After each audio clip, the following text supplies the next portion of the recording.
Bueno, estamos listos para conectarnos con aquellos amigos y familiares que están comunicándose con nosotros a través del Facebook. Estamos listos para transmitir hoy los principios básicos de lo que es la liberación. ¿Estamos preparados? ¿Listos, Cama? ¿Sí? Muy bien. Comenzamos. Yo quisiera comenzar con una escritura que se encuentra en el capítulo 16 de Marcos, verso 15. Dice así: y les dijo, ¿quién? Jesús, id por todo el mundo y predicar el evangelio a toda criatura. El que creyere y fuere bautizado será salvo, mas el que no creyere será condenado. Y estas señales seguirán a los que creen. En mi nombre echarán fuera demonios, hablarán nuevas lenguas, tomarán en las manos serpientes, y si bebieren cosa mortífera, no les hará daño. Sobre los enfermos pondrán sus manos y sanarán.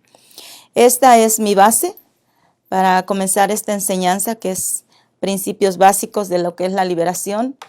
Es muy amplio este tema, pero pues vamos a comenzar en algún punto, ¿sí? Quiero compartirles algo que el Señor me ha enseñado a través de estos 20 y tantos años acerca de lo que es la liberación.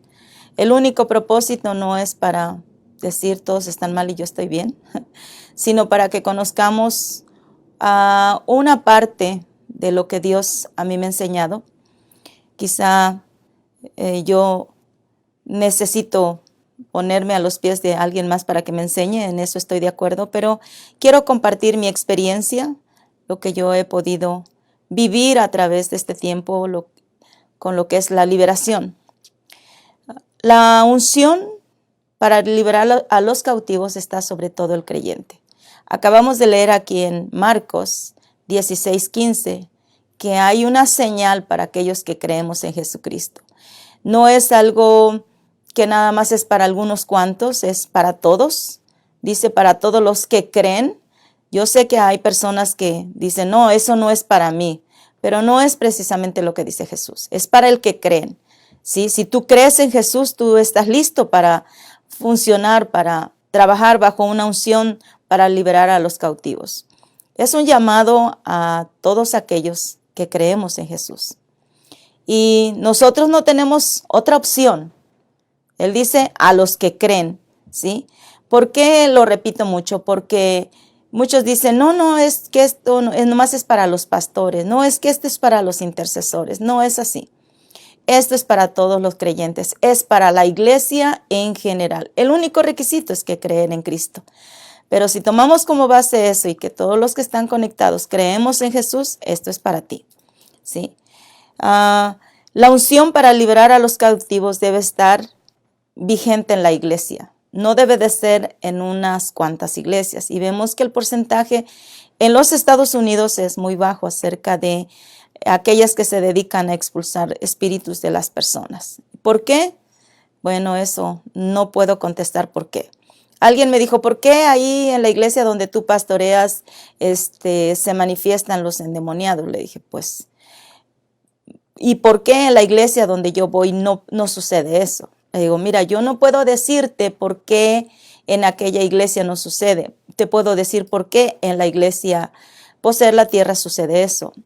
Yo creo que desde que me convertí yo he creído en esta escritura. Me fue revelado que Jesús nos ha dado poder y autoridad. En el momento de que Él viene a nuestras vidas, nosotros recibimos ese poder y esa autoridad. Entonces, si las demás o algunas iglesias no lo están haciendo, yo no puedo contestar por qué. Pero sí sé que es nuestro llamado como hijos de Dios. Y bueno, la liberación encontramos en Mateo, que es para los hijos de Dios. Si tú eres hijo, te sientes oprimido, tienes dudas, tienes preguntas, yo te pido que nos hagas saber a través del Facebook cuáles son tus preguntas y con mucho gusto te las vamos a poder contestar, ¿sí? Entonces, quiero darle las gracias a María o a Tommy, que se encuentra en Cuernavaca, a Adriana en Pachuca, Adriana Ruth Cortés Vigiano, ¿sí? A Kevin Hernández, Laura León, Zulma Molina. Bendiciones, Zulma. Está en Houston. Isis González, bendiciones. Adilene García y Griselda Islas. Otra vez Zulma, bendiciones. Gracias. Gracias, Zulma. Y Griselda Islas, Carlitos, gracias. Daniel Eduardo. Y bueno, vamos a continuar. Entonces, como te decía, Dios nos ha dado una unción para expulsar espíritus. Pero ¿qué es eso? ¿De dónde sale todo eso? Me gusta lo que dice Pablo. Pablo dijo, he peleado la buena batalla. ¿Y por qué dice la buena batalla? ¿Por qué no dice la batalla? La buena batalla es porque él la ganó. Y dice, he ganado. Nos está diciendo, he ganado. He peleado la buena batalla porque la gané. Es buena. Y bueno, vamos a hablar acerca de lo que es un espíritu. Hay personas que dicen que hay una diferencia entre espíritu malo, espíritu inmundo y demonio. Yo quiero decirte, ¿sabes qué? Olvidémonos de los términos. Es lo mismo. Es un ser incorpóreo, lleno de maldad, dispuesto a destruir al ser humano. Y llámale espíritu inmundo, llámale demonio, llámale espíritu malo. El término es el mismo, es un ser sin cuerpo. Ellos perdieron su cuerpo hace muchos años antes de la caída de Adán. Ellos ya estaban en la tierra. El hombre en la tierra tiene aproximadamente 6,000 años, pero los espíritus malos, los espíritus inmundos, los demonios o los ángeles caídos, ellos tienen muchísimos años antes de la caída del hombre. Bueno, ¿qué sucede cuando en una iglesia se manifiesta un espíritu inmundo? ¿Qué significa? ¿Por qué en unas sí y por qué en otras no? Creo que porque los líderes, los pastores han entendido lo que es la guerra espiritual y no podemos hablar de guerra espiritual si no tenemos un enemigo, ¿verdad? Y como su nombre lo dice, guerra espiritual, pues es porque no lo podemos ver, es en el espíritu. Alguien dijo, y estoy de acuerdo con eso, que no es una guerra espiritual, ¿sí? Son batallas, porque la guerra ya se ganó. La guerra se ganó hace 2000 años cuando se declaró un ganador y un perdedor. O sea, las batallas que tenemos son eso, solamente batallas, pero la guerra la ganó el Señor Jesucristo hace 2000 años en la cruz. Él dice en la palabra que ahí fueron exhibidos públicamente. En la cruz fueron exhibidos públicamente, en la cruz todos los principados, potestades. Ahí se exhibieron, ahí Jesucristo los venció hace 2000 años. Y esa victoria Jesucristo nos las ha dado ¿a quiénes? A la iglesia. La iglesia tiene el potencial, tiene el poder, tiene la autoridad para hacer esa confrontación de espíritus. Pero ¿qué sucede cuando un espíritu se manifiesta en la iglesia? Quiere decir que hay un choque, ¿sí? Hay un choque entre dos reinos. El reino de la luz ha venido a esa iglesia y cuando la luz viene, las tinieblas se manifiestan. ¿Por qué se manifiestan? Porque se resisten a ser expuestos, a ser expulsados, mejor dicho, a ser expulsados de la iglesia. Entonces vienen, se manifiestan para traer temor, para traer un montón de cosas en nuestra mente, que será de Dios, no será de Dios esa iglesia, están sucediendo cosas raras. Entonces el enemigo siempre quiere traer confusión a la iglesia. Pero si nosotros entendemos que hay una guerra, y que esa guerra la iglesia la ha ganado, porque Jesucristo le dice a Pedro, a ti Pedro te daré las llaves del reino. Dice que lo que ates en la tierra será atado en los cielos y lo que desates en el cielo, lo que desates en la tierra será desatado en los cielos. Entonces tenemos las llaves del reino y las llaves del reino es que tenemos autoridad, que el Señor nos ha dado autoridad, no porque nosotros seamos muy buenos, porque, oh no, yo soy Rambo, nada de eso. Nuestra victoria nos las da el Señor Jesucristo a través de que nosotros le recibimos, de que creemos en sus promesas, de que creemos en la autoridad que nos ha dado. Entonces, basado en eso, y si hay una unción en la iglesia de guerra espiritual, que se mueva el Espíritu Santo, una de las cosas que suceden es que los espíritus empiezan a manifestar. Vemos, por ejemplo, Jesús cuando llegaba a una sinagoga. su misma presencia hacía que los espíritus malos se manifestaban. Y eran gente normal, eran gente que estaban ahí cada sábado escuchando las escrituras, estaban ahí congregándose normalmente. Eran gente de trabajo, eran gente de que tenía sus siembras, eran gente normal. No eran personas que estuvieran con algún problema mental, no eran locos, no, eran personas normales. Y cuando Jesús llegaba a ese lugar, los espíritus se manifestaban. ¿Por qué? Porque cuando la luz viene, las tinieblas tienen que irse. Y nosotros somos luz en las tinieblas. La Biblia nos dice que somos antorchas encendidas. Entonces, si nosotros no estamos causando un daño al reino de las tinieblas, quiere decir que algo está sucediendo. Si en nuestra iglesia no está sucediendo eso, ¿qué está pasando? Deberíamos de preguntar por qué no seguimos el modelo de Jesús. Pero bueno, ese es otro tema. Yo quiero continuar con lo que quiero compartirte. Cuando se manifiesta un espíritu en la iglesia, te decía, es porque hay un choque entre esos dos reinos.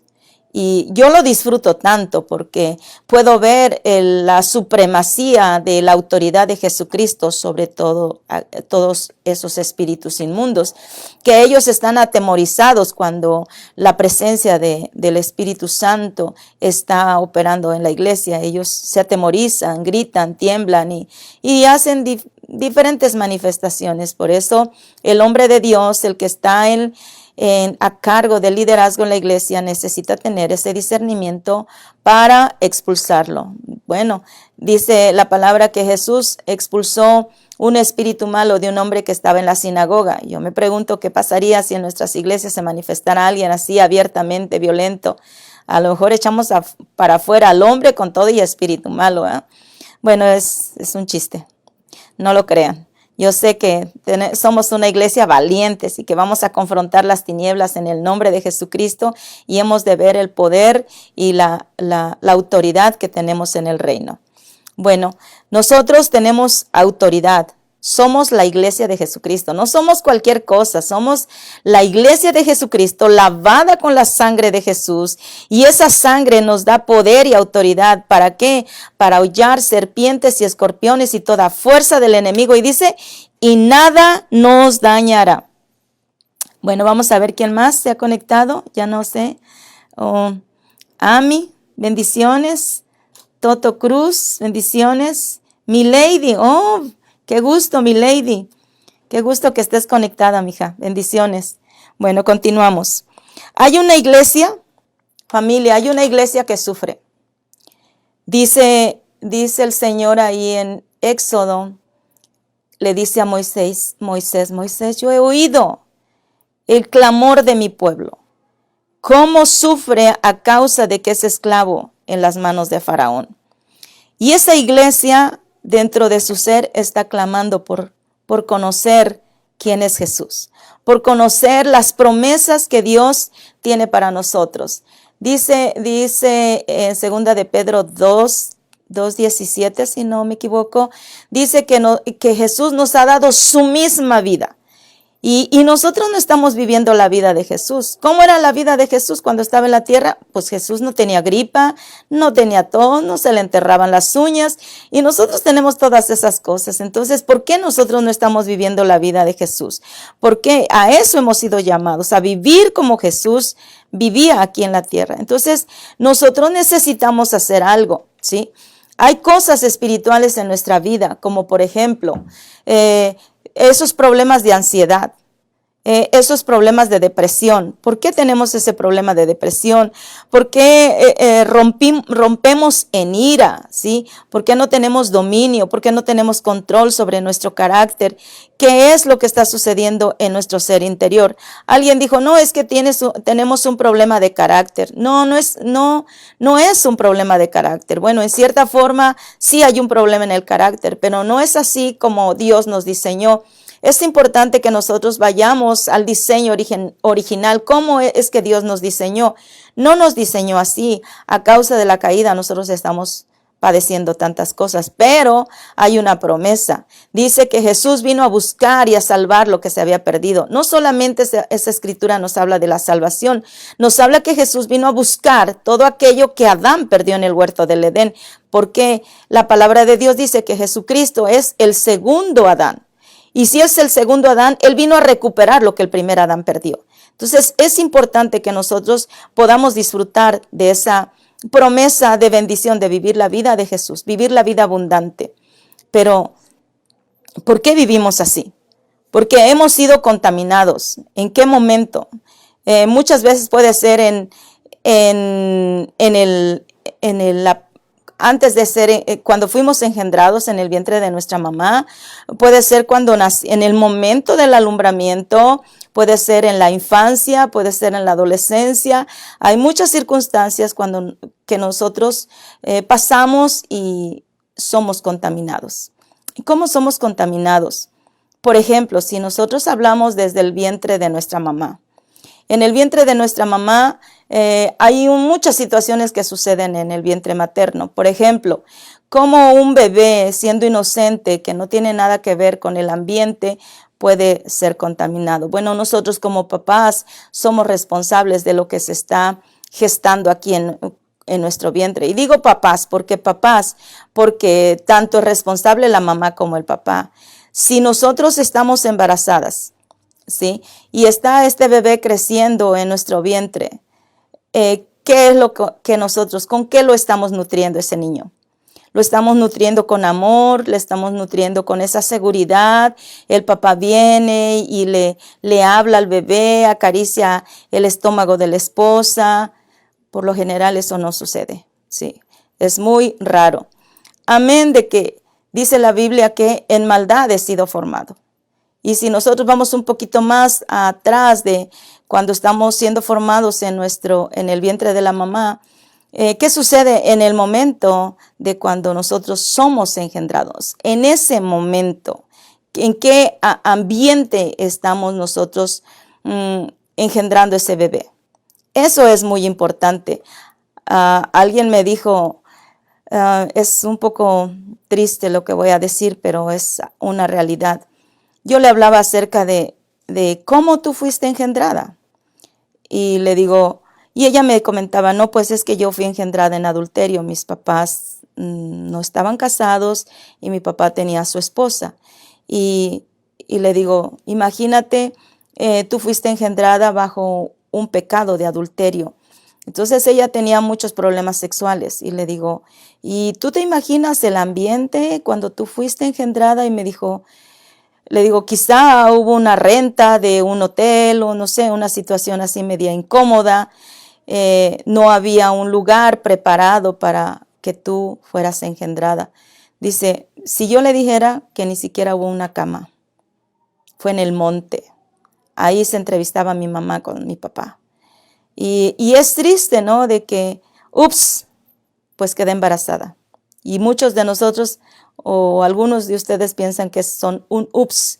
Entonces, desde ese momento hay una contaminación, porque imaginémonos esa persona engendrada bajo adulterio. ¿Qué influencia trae? ¿Qué herencia trae el niño? Ya viene una contaminación y una predisposición para el pecado sexual. Entonces, ahí ya hay una contaminación espiritual y al rato esta persona crece y cae en adulterio y dice, ¿pero por qué? Yo no quería hacer eso. ¿Por qué? Porque ya hay una influencia, ya hay un espíritu que nos está predisponiendo para eso. Y tú dices, bueno, ¿y yo qué culpa tengo de eso? Pues ninguna, pero la palabra de Dios es muy clara. Dice que la maldad de los padres alcanzará a la tercera y cuarta generación de aquellos que le aborrecen. Y quizá tú digas, esa escritura es de la idolatría. Bueno, encontramos Éxodo 34:7, si no me equivoco, dice que Dios como tú que perdonas la maldad, ¿sí? Perdona, que Dios como tú, dice, lento para la ira y grande en misericordia, que perdonas mi iniquidad, mi rebelión y mis pecados.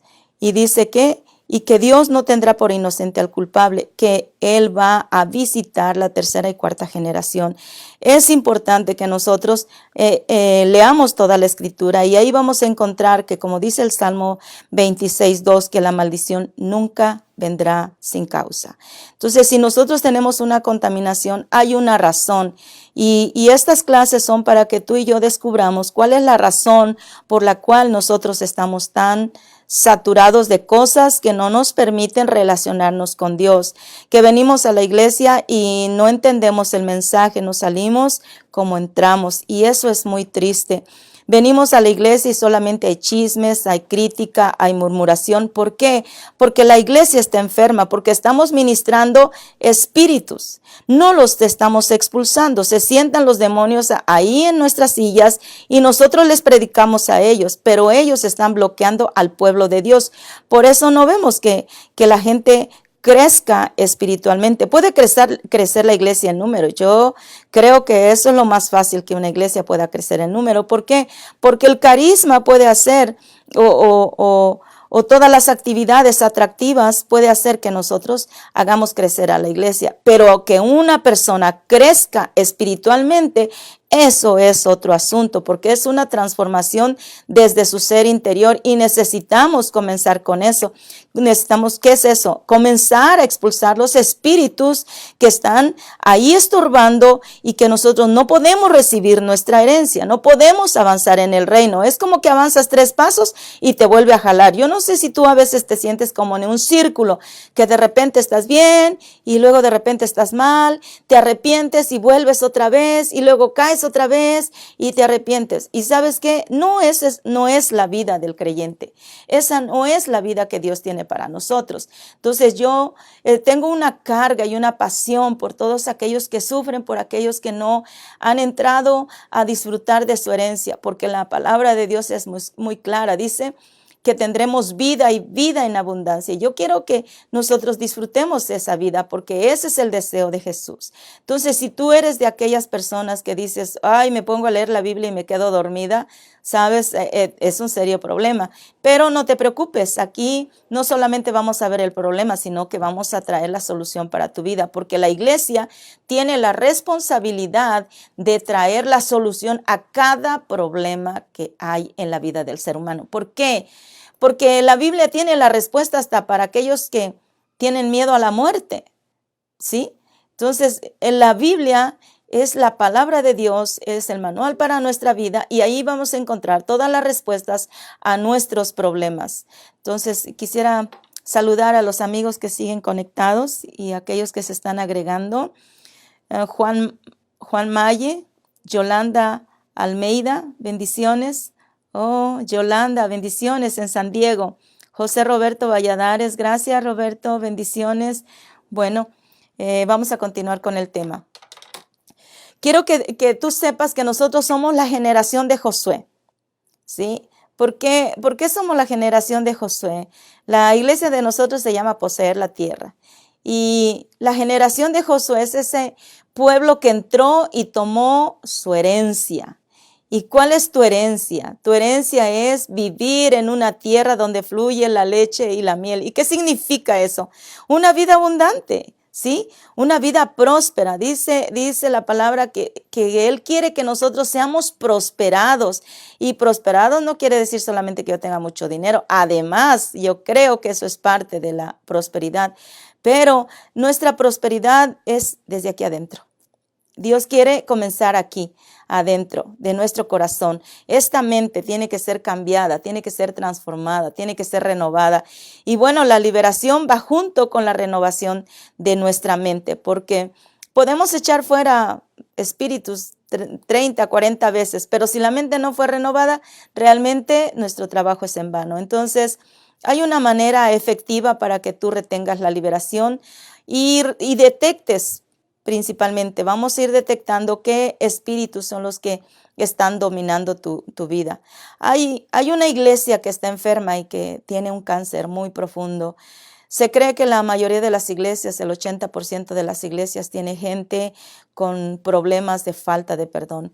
Y ese es un cáncer que está invadiendo no solamente el corazón de las personas, sino el corazón de los niños. Porque un papá, una mamá que está amargada, que tiene dolor, falta de perdón en su corazón, lo único que transmite es rechazo hacia sus niños. Y bueno, te lo dice alguien con conocimiento de causa, porque yo de ahí yo salí de la amargura y sé que debo ser honesta contigo. Aún yo estoy luchando por restaurar el corazón de mis hijas que un día dañé.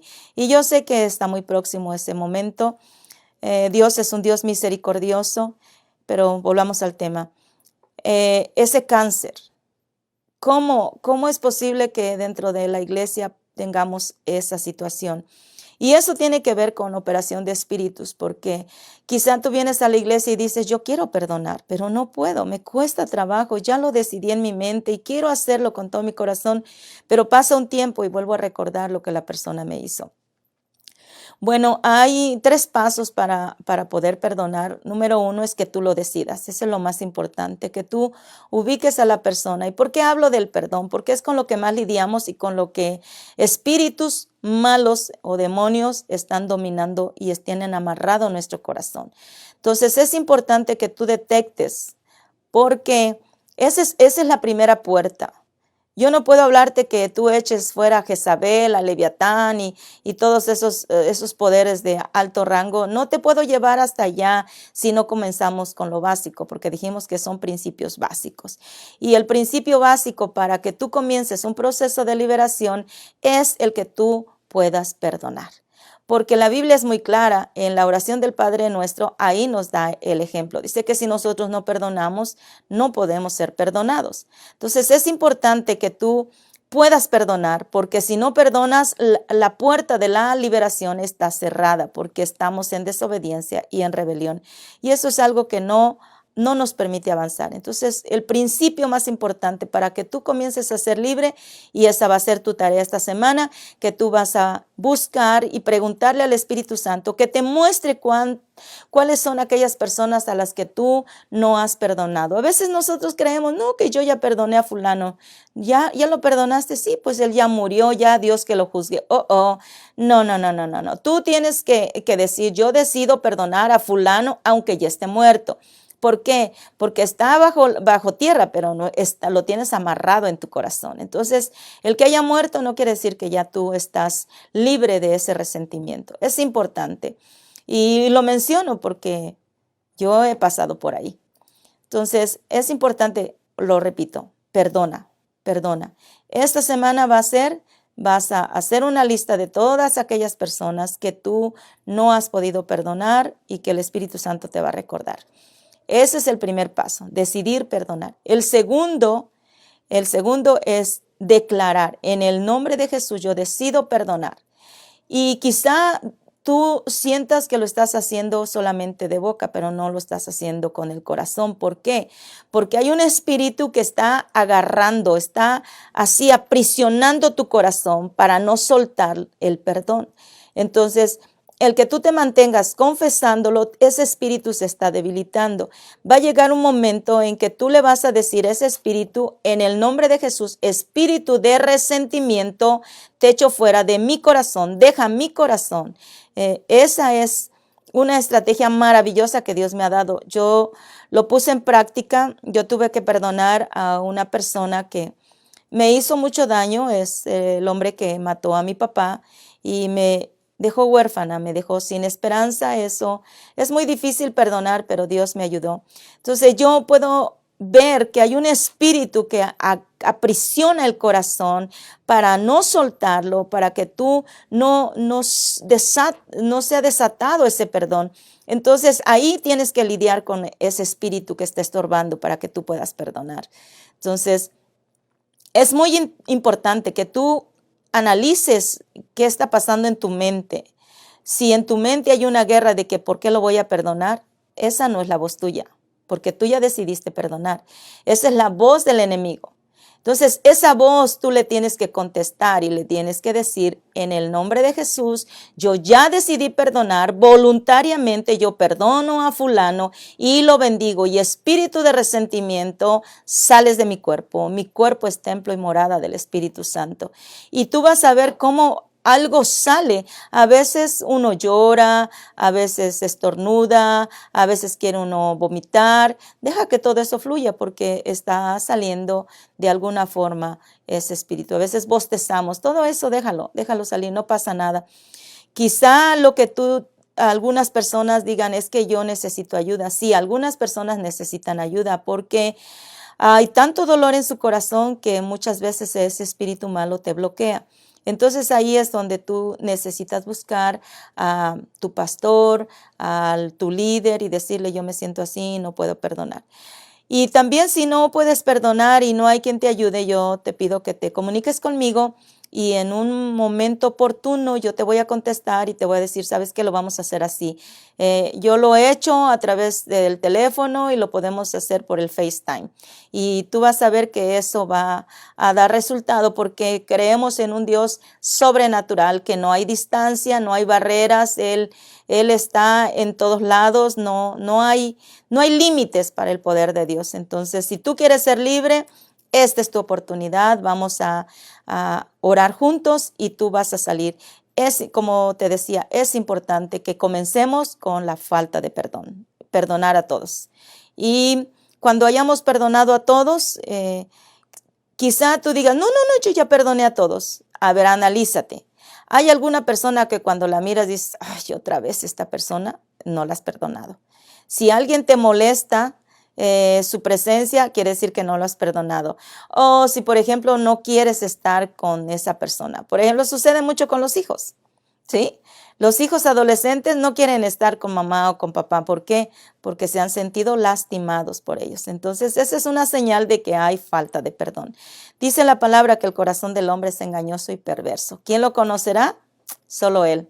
Entonces, por eso es importante que tú te relaciones con el Espíritu Santo, que tengas un tiempo de devoción con Él, que tengas, si tú no conoces mucho de la palabra, yo te invito a que leas los Proverbios. Ahí los Proverbios es impresionante todo lo que Dios tiene que hablarnos. Ahí nos habla del problema de la lengua, el problema del amor al dinero, el problema sexual. Es un tema bastante... son los temas cotidianos de la vida del hombre, del problema del hombre.